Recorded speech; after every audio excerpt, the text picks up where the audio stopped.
tents and sleep there, live there until everybody left with a job and a home. America said, we can't have that. That will embarrass the hell out of us. We running all around the world telling everybody else how to live, and our people can't even live.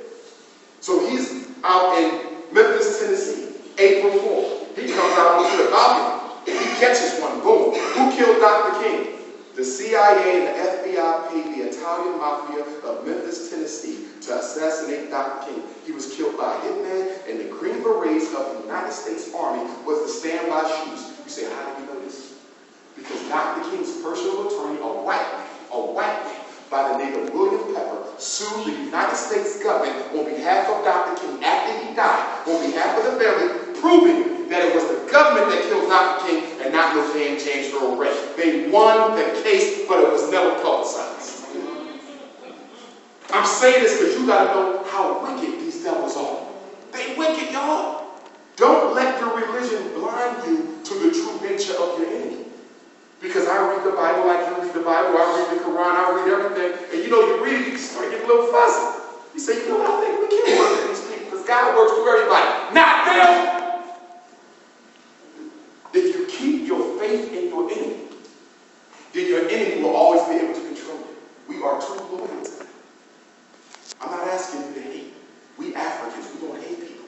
I'm asking you to understand what you are dealing with. If I get into a ring to box somebody, right?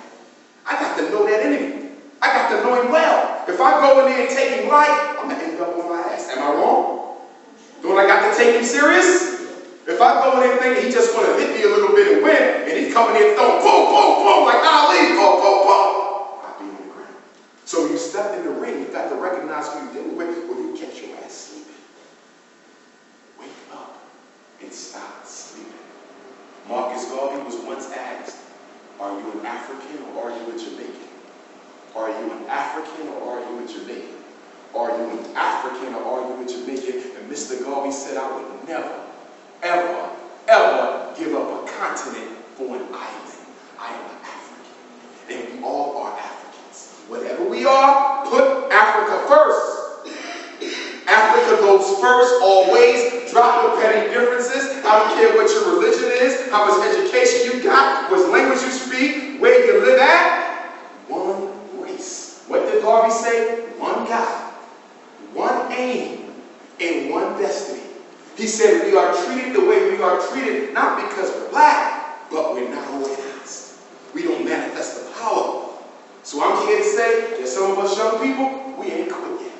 We still gonna fight. And we gonna die fighting even if we don't get nowhere, because I know that if the hope dies, all is lost. But as long as that heart beats, as long as we keep the confidence, one day, black people, we won't come out from under this. I'm just asking you to do your share while you can.